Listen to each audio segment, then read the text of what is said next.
Сәлем баршаға, сіздерге өгей өмірдің соңғы сериясын айтып беремін. Еже қайтыс болып 40 күн өтеді. Яман оның басына келіп отырады. Ежені үміттің қасына жерлеген болатын. Яман, менен басқа саған ешкім келе алмайды. Үйдегілердің халі қазір нашар дейді. Еженің өлімінен кейін Серхан із-түзсіз жоғалып, барлық жерде оны полиция іздеп жүреді. Яман Ежеге үйдегілердің келе алмау себебін айтады. Бәрі қайғырып жүр. Алаз бен Чағланы анам бөлмелеріне қамап үйден шығармай жатыр. Олардың өмірлері үшін қатты қорқады. Ал анам болса, Серханды полиция таппағанша сенің басыңа келмеймін деп өзіне сөз берген дейді. Неслихан полициямен бірге Серханның әкесінің үйіне барады. Ол жақтан Серханды таппайды. Серханның әкесін ұстап, оны сұрақтың астына алыңдар, бір нәрсе білетін шығар. Бүгін 40-шы күн, әлі ештеңе іздеген жоқсыңдар, тапқан да жоқсыңдар. Ал Серхан болса, аяқ-қолы салаңдап, әлі қашып жүр дейді. Оны іздеп табыңдар, таппасаңдар мен сендерге тыныштық бермеймін, өзім де тынышталмаймын деп Неслихан кетіп қалады. Сен анама ренжіме, ол Серханды таппағанша сенің басыңа келе алмайды дейді. Ал Алазға келетін болсақ, оның өкпесі өте жаман, өзіне бір нәрсе істеп қояма деп қорқамын дейді. Сондықтан да анам оны үйге қамап тастады. Бөлмеге қамаулы Алаз терезеден шығып қашпақшы болғанымен, үй қызметшілері оны қайтадан әкеп қамап тастайды. Алаздың өміріне қауіп төнеді деген Неслихан солай Алазды ұстап отырады. Ал Чағланың жағдайы одан да ауыр еді. Сіңілісі Еже қайтыс болған күннен бері Чағла өзгеріп кетеді. Оған берген тамақтарды қоқысқа лақтырып, ешкіммен сөйлеспей бөлмесінде қамалып отырады. Қайғыдан өзіне қол жұмсап қою мүмкін деп анам оны да бөлмеге қамап тастады дейді Яман. Саған ешкім келмеді деп ренжіме, мен келіп тұратын боламын, қалғандарына қазір ауыр тиіп жатыр дейді. Неслихан ханым үйіне келген кезде күзеттегілер Алаздың қашып кетпек болғанын айтады. Ол Алаздың бөлмесіне келіп, мынау неге бөлмең шашылып жатыр, арақты қайдан алып жатырсың деп ұрсады. Алаз бұлай отыра берсем жынданып кететін шығармын деп анасына мені жібер дейді. Үйде айқай-шу болып жатады. Яман да қайтып келеді. Көбе Неслиханды, Чағла мен Алазды бөлмелеріне бекер қамап отыр, онымен сөйлес дейді. Алаз анасына мені бөлмеде ұстап отыруды доғар, мені жібер деген кезде Неслихан ханым қанша керек болса сонша отырасын дейді. Алаз соңынан мен бұлай отыра берсем жынданып кететін шығармын деп айқайлайды. Үйдегі айқай-шуды естімес үшін Чағла құлағын жауып алып отырады. Анасы бөлмеге кіріп келіп, жағдайың жақсы ма дейді. Үстел үстіндегі тамақты көріп, жеді екен деп ойлап, енді мына апельсин шырынын да кішкене іш дейді. Анасы іштеп қоймаған соң кішкене шырыннан ұрттайды. Кейін Неслихан ханым бәрі өтеді, бәрі ұмытылады деп қызын құшақтап Чағла жылайды. Үйдегі жүрген қызметшіні шақырып алып, Чағла мен Алаздың бөлмелеріне камера қойыңдар, олар күні бойы не істеп жатқандарын бақылап отырайын дейді. Көбен камера қойып не қыласын, оларды өз еркіне жібер деген кезде Неслихан Серхан қазір бостандықта, олардың өміріне қауіп төніп тұр дейді. Руя болған жайттердің барлығын ұмыту үшін кафеге даяшы болып жұмысқа кіріп сонда істеп жүреді. Руяны бақылап, оның қасында Жесур жүреді. Ал Аси қыз болса өзінің 2 қабат екенін біледі. Алазға өзінің 2 қабат екенін айтуға келген кезде Алаздың жағдайын көреді. Мына түрің не, тез жинал, есіңді жи, неге іше бересің дейді. Алаз әрі қарай өмір сүруім үшін ешқандай мән мағына қалмады деген кезде Аси қыз өзінің 2 қабат екенін айтпақшы болады. Мүмкін сенің әрі қарай өмір сүруің үшін бір жағдай бар шығар, сен ойланып қарашы деп енді өзінің 2 қабат екенін айта бергенде Алаз, мен саған өте қызығамын, сенің ешкімің жоқ, мен де сондай сен сияқты ешкімің болмаса ғой дейді. Солай Аси өзінің 2 қабат екенін Алазға айтпай, оның бөлмесінен шығып кетеді. Шебнемнің сәбиі тірі қалады. Яман сол туралы Руямен сөйлесуге келгенде Руя оны естігісі де келмейді. Менің ешқандай да інім жоқ деп кетіп қалады. Серханды полиция ұстамағанша Руя біздің үйде тұрады дейді. Сол кезде Яман да кішкентай баланы, яғни Шебнемнің баласын ауруханадан алып келе жатады. Ол сәбидің үйге келгеннен ешкім қуана қоймайды. Неслихан ханым да бөлмесіне кіріп кетеді. Алаз, Чағла және Руя бұл сәбидің үйге әкелгеніне қуана қоймайды. Кішкентай сәбиге жиіркенішті көздерімен қарап, бұл үйден алып кетіңдер, бұл жерде оған орын жоқ дейді. Яман Руяға, бұл сенің інің, бұл бейшараның ешқандай кінәсі жоқ, бұл әке-шешесінің кім екенін де білмейді ғой дейді. Сөйтіп баланы Асиге беріп, Аси мен Жесур оны асханаға алып кетеді. Яман шыр-пыр болып, бұл сәбидің ешқандай кінәсі жоқ. Қазір жетімдер үйіне апарып тастасақ, ол да мен сияқты тастанды болып көшеде өседі дейді. Ол ата-анасының кім екенін және олардың қандай күнә жасағанынан хабарсыз. Ол бейкүнә сәби, сенің інің дейді Руя. Руя болса, маған бәрібір, бұл баланы жасаған әке-шешесі ойлансын дейді. Ал Неслихан жылап отқан баланың дауысын естіп, ана бала аш қой, ана бала аш қой дейді. Бала бағудан ешқандай тәжірибесі жоқ Әси мен Жесір әйтеуір баланың сүтін беріп, оны тыныштандырады. Үй қызметшілері бұл кімнің баласы деген кезде Жесір, бұл Серхан мен Шебнемнің ұлы дейді.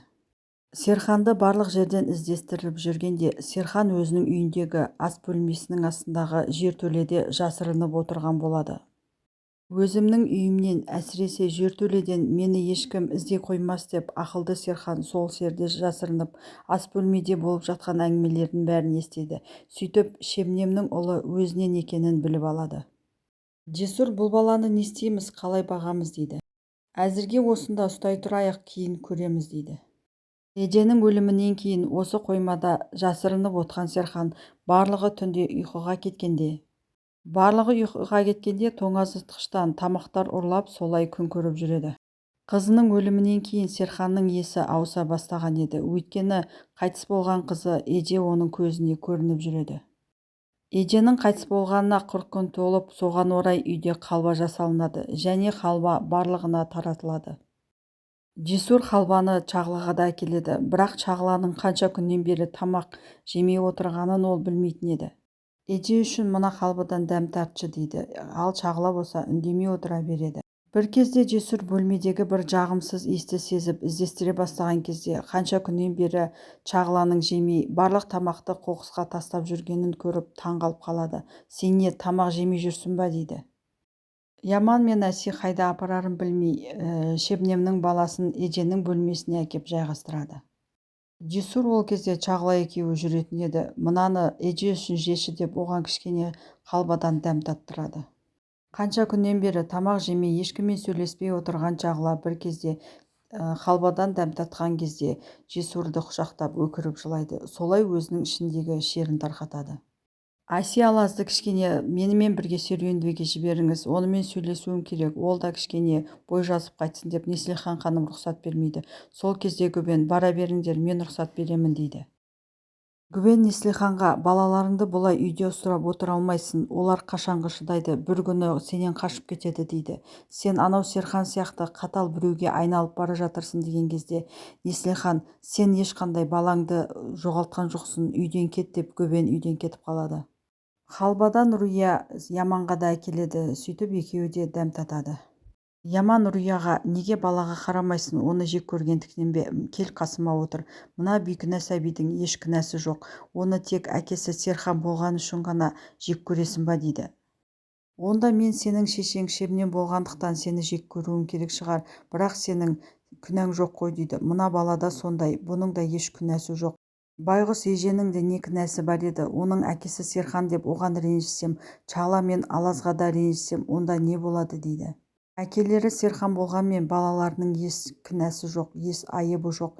Мына балада сондай, әкесі Серхан, бірақ бұл баланың еш кінәсі жоқ дейді. Сөйтіп Руя балаға қарап жылап, атын Жан қояйықшы деп әйтеуір іші жыли бастайды.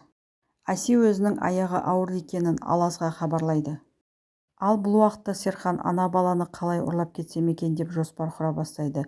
Ал Эже болса, әке қайдағы жоспар? Сенің жоспарларың арқасында біз осы халге жетпедік па? Сіздің кесіріңізден мен өлдім ғой дейді.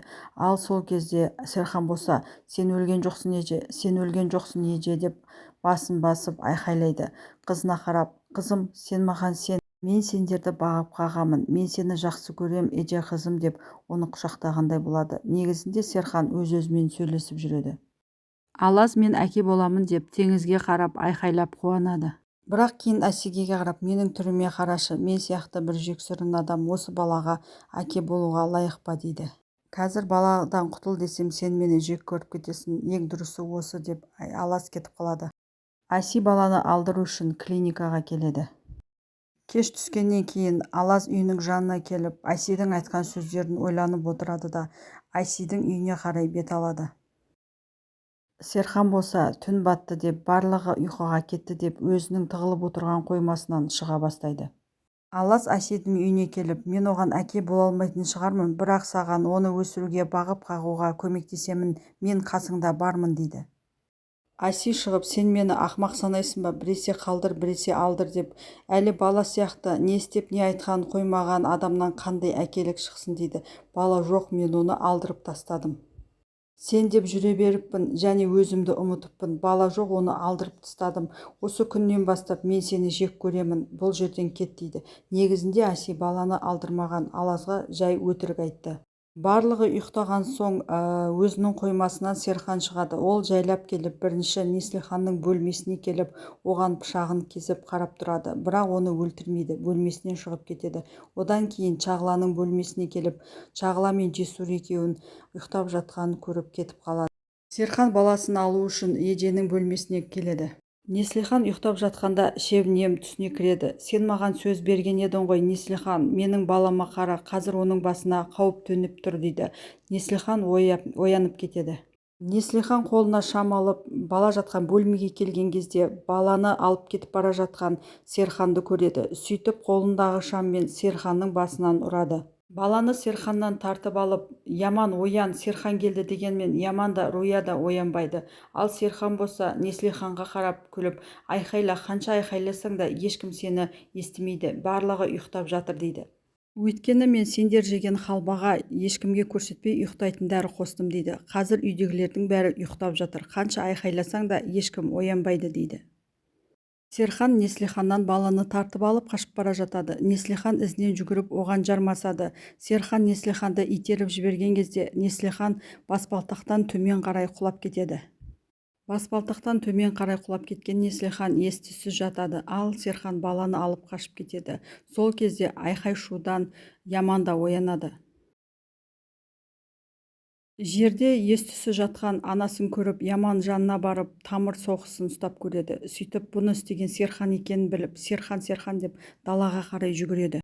Яман сыртқа шықса, Серхан баланы көлікке жайғастырып, өзі кетпекші екен. Сөйтіп, Яман таста, қайда алып бара жатырсың дейді. Ал Серхан болса, сен ба мені тоқтататын, мына түріңе қара дейді. Сендердің кесірлеріңнен мен балаларымнан айырылдым дейді де, Серхан Яманды қылғындыра бастайды. Сол кезде біреу ту сыртынан Серханды екі рет атып, Серхан жерге құлайды. Серхан жараланып жерге құлайды, ал Яман болса орнынан тұрап, неге аттың дейді. Яғни атқан таныс бір кісі, бірақ оны көрсетпейді. Осымен өгей өмірдің бірінші сезоны аяқталады. Серханды атқан кім, қандай пікірдесіз? Оны Алаз атты ма, я болмаса Неслихан есін жиып ол атты ма, немесе Гүбен үйде жоқ еді, Гүбен атты ма? Сізде қандай ойыңыз бар? Төменге комментарийға жазып кетсеңіз болады.